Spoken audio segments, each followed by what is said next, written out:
On a écouté l'intervention de M. Poiti.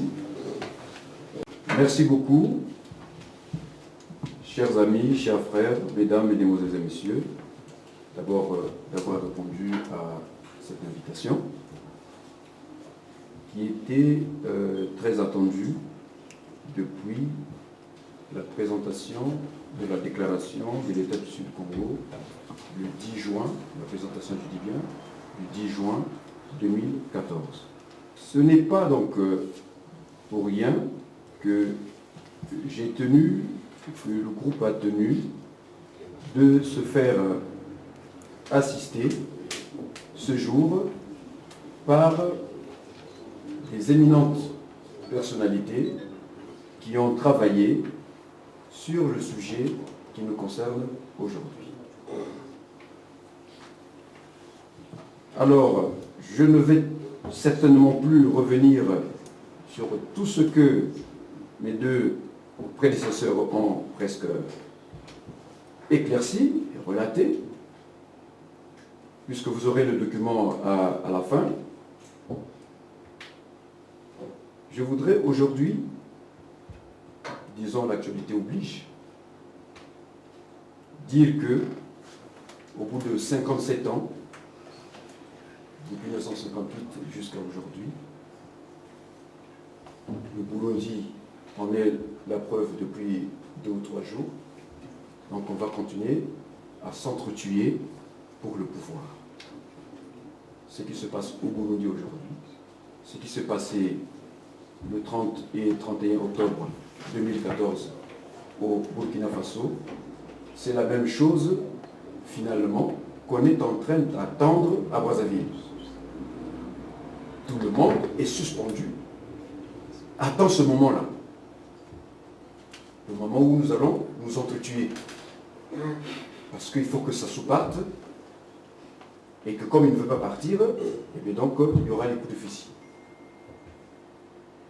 Les nombreux cultivent ce temps. Ils attendent. Pour preuve, le meeting de Pointe-Noire. On a même compté le nombre de mois qui lui reste. Donc à cette date-là, si Sassou ne dépose pas des armes et qu'il, sa veste, et qu'il s'en aille, eh bien ça va être chaud. À Brazzaville ou au Congo, je ne sais pas. Je ne sais pas comment ça va se passer. Alors, eh bien, comment ne pas faire comme ce qui vient d'être, c'est que l'ami Sébastien a évoqué. Lui en plus, il parle du Congo. Il n'a pas parlé de la Suisse. Il a parlé du Congo.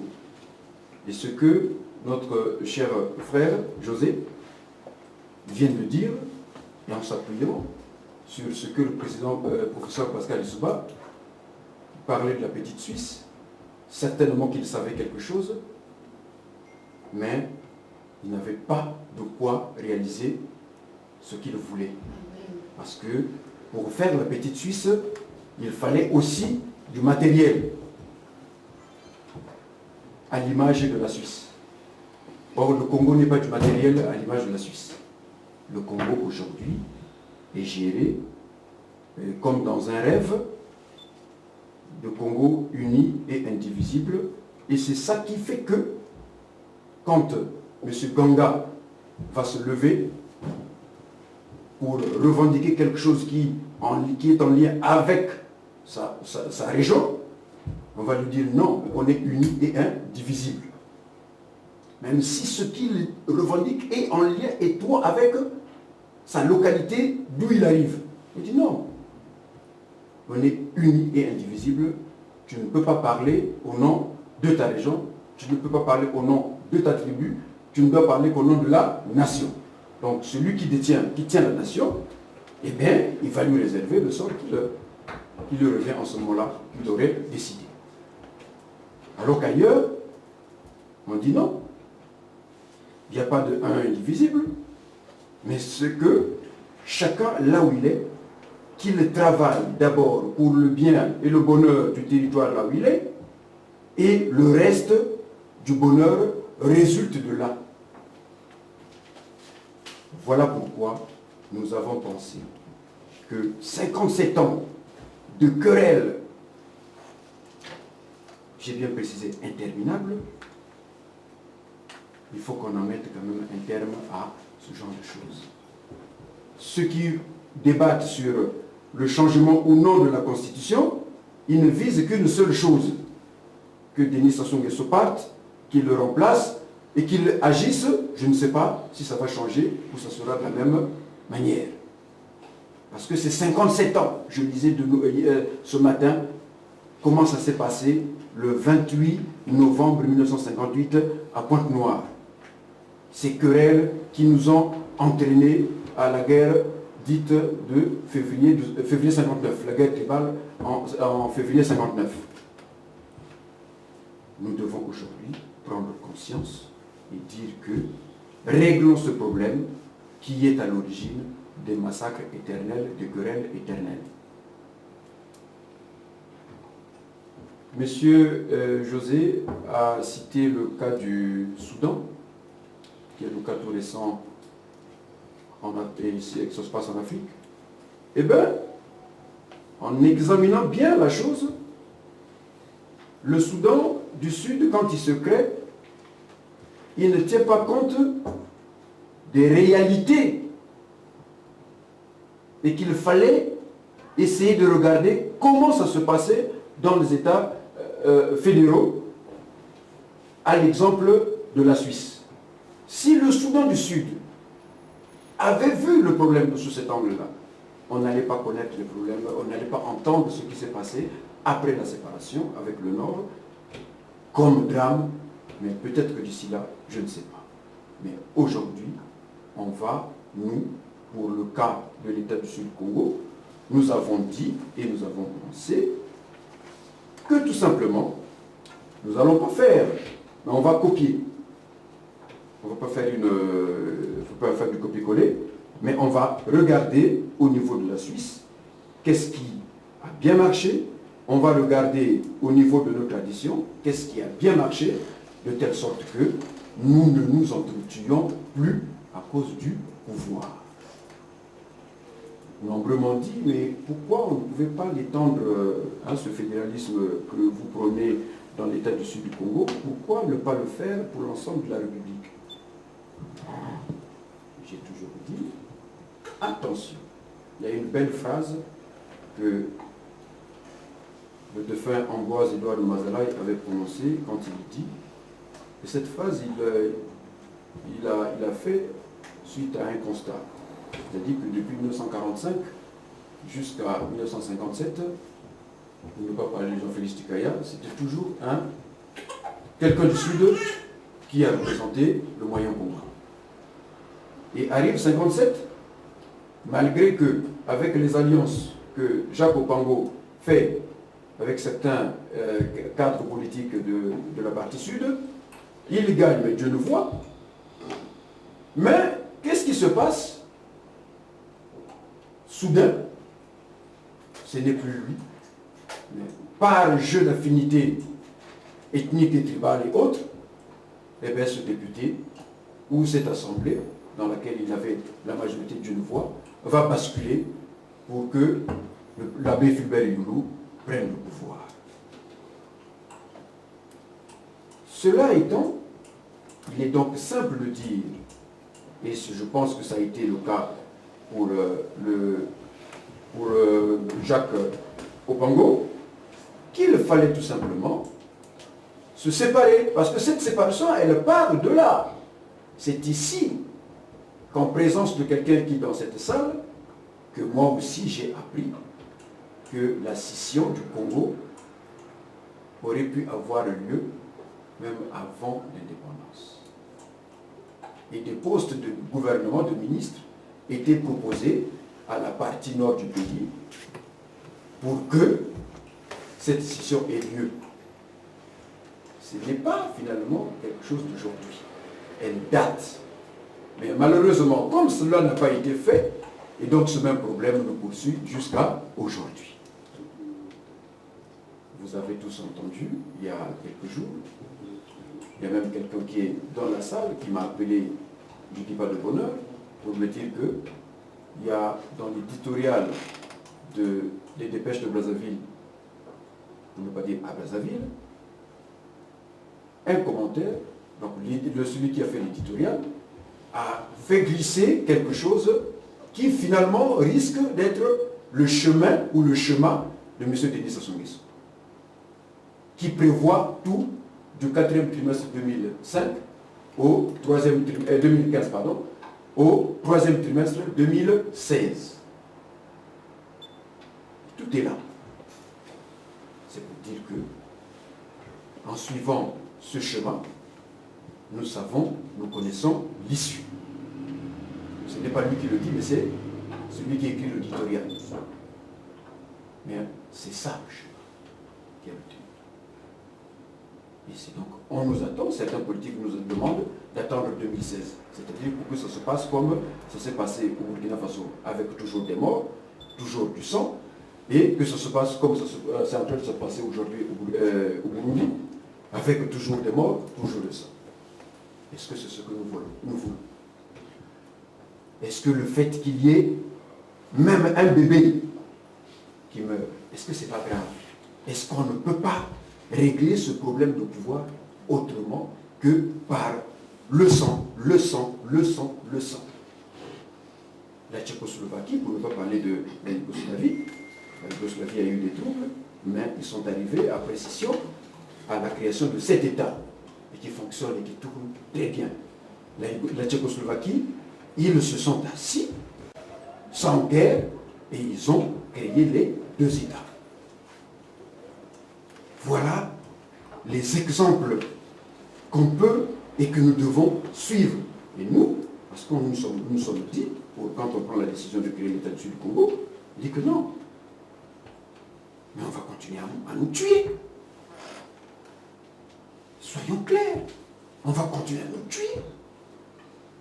Mais on risque demain de disparaître. Bêtement, parce qu'on n'aurait pas pris les choses au sérieux. On pense que Congo uni et indivisible, c'est qui est une très bonne chose. Mais ceux qui prennent les armes pour nous tuer, eux aussi, ils récitent la même récitation. Ils récitent la même récitation, Congo indivisible. Mais en entendant, pour garder le Congo un et indivisible, il faut tuer ceux qui revendiquent, je pense, le pouvoir. Il faut les tuer. Et c'est ce qui est en train de se passer.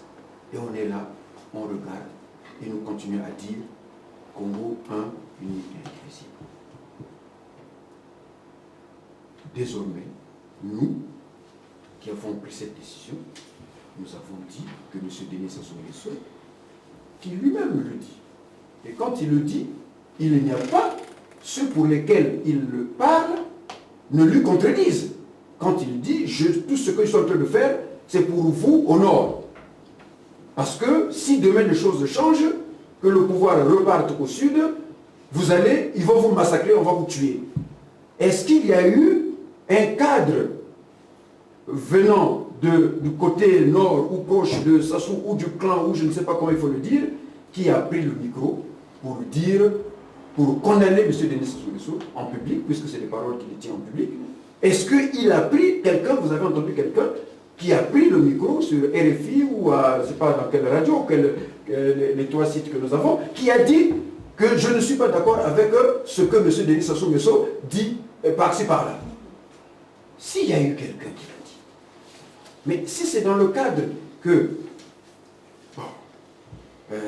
lui il parle, nous on se tait et on est derrière lui puisqu'il a dit que j'assume, et alors, sachant tous que Denis Sassou Nguesso, c'est tout simplement lui qui est devant, mais derrière lui, il y a tout ce monde qui se taise et lui, il parle. Il fait, même les crimes les plus crapuleux, il les fait et il les revendique, il les accepte.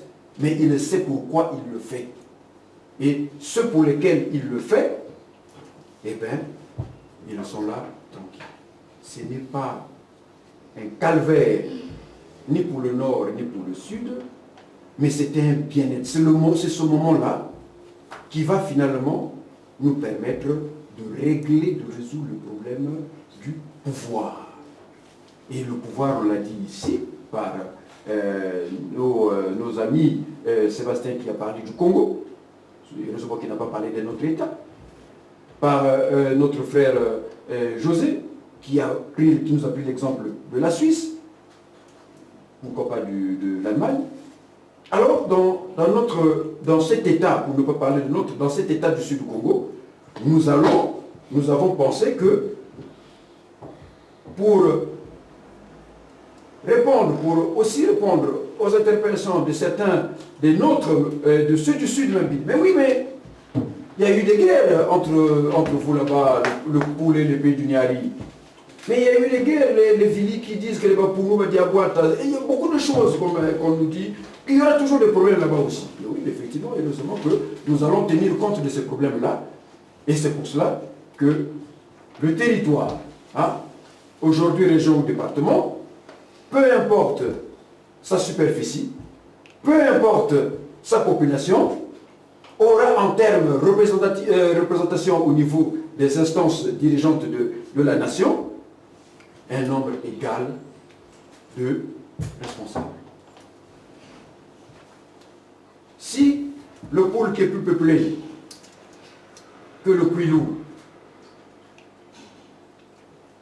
doit avoir 7 sénateurs, eh bien le Kwilu aussi aura 7 sénateurs, le Niari aura 7 sénateurs, la Bouenza aura 7 sénateurs, la Ligou aura 7 sénateurs. Tout cela va faire quoi? Dans l'exemple que j'ai donné dans un article que j'avais diffusé il y a quelques jours, quelques semaines, ça va permettre à tous ceux qui veulent demain être aux affaires de l'État, avoir la responsabilité de l'État, d'être patient, que aujourd'hui, c'est là où c'est important de dire que non, aujourd'hui c'est ton tour, demain c'est mon tour. Ce n'est pas apprendre d'une manière péjorative comme quand ce qu'on a dit à Mungunga, le défunt Mungunga, qui avait dit que oui, maintenant c'est notre tour. Mais nous ici, on ne le prend pas d'une manière péjorative. Mais c'est d'une manière objective qu'on le traite ici. Que moi je dois attendre mon tour. Voilà. Et quand mon tour arrivera, après son tour, eh bien je ferai ce que je... Après moi, ce sera le tour de l'autre. Le tour, le fédéralisme et la présidence tournante, c'est le tour. Voilà. À chacun son tour. Pourvu que les choses nous règlent ce problème pour lequel nous nous entretuons. De 60 à ce jour, nous avons dans l'histoire, quand vous lisez l'histoire, vous verrez qu'il a été presque pénible, sinon presque pas possible, qu'un président du Sud puisse terminer son mandat ou puisse solliciter un deuxième mandat. C'est pénible. C'est pénible. Pourquoi? Est-ce que c'est parce que le Sud, non, le Nord ne veut pas être commandé par le Sud? Je ne sais pas. Si c'est ça le problème, si le Nord ne veut pas être commandé par le Sud, ben, à ce moment-là aussi, nous aussi au Sud, on va dire que non, on ne veut pas être commandé par le Nord. C'est tout. Pour que les choses soient dites et vues comme ça. C'est pour dire que l'État du Sud-Congo a une raison et cet État du Sud-Congo va se mettre en place. Tout est mis en route pour que cela soit ce que nous sommes venus faire ici aujourd'hui. Vous voyez que ce n'est pas les membres de l'État du Sud-Congo. Ils ne sont ni signataires ni membres, mais c'est des ressources qu'on a prises pour que tout le monde essaie de comprendre que cet État du Sud du Congo pose un problème qui est au cœur de la souffrance que nous traînons. Donc l'État du Sud du Congo, c'est une solution à ce tremblement de terre qu'on est en train de craindre. Parce qu'on dit qu'il y a un tremblement de terre qui va avoir lieu en août 2016. Donc comment éviter ce tremblement de terre-là? Comment l'éviter? Eh bien, il y a une manière de l'éviter, en donnant le pouvoir au Nord qui ne veut pas être commandé par le Sud, et en donnant finalement, en remettant le pouvoir au Sud, qu'il se gère lui-même par rapport aux moyens qui vont être les siens. Voilà, donc pouvoir collégial, président tournante, ça va être la règle d'or dans l'État du Sud. Merci beaucoup hein, de ce temps que vous avez, vous êtes consacré, pas que vous avez consacré, vous êtes consacré pour essayer d'entendre d'autres sons de cloche et peut-être, pourquoi pas, mieux étayer ce que le fou de RPP, entre guillemets, avait toujours tendance à dire, il dit toujours. Voilà. Mais l'État du Sud du Congo, c'est prêt, parce que nous y sommes. C'est un problème de pouvoir qu'on règle et ça va être fait.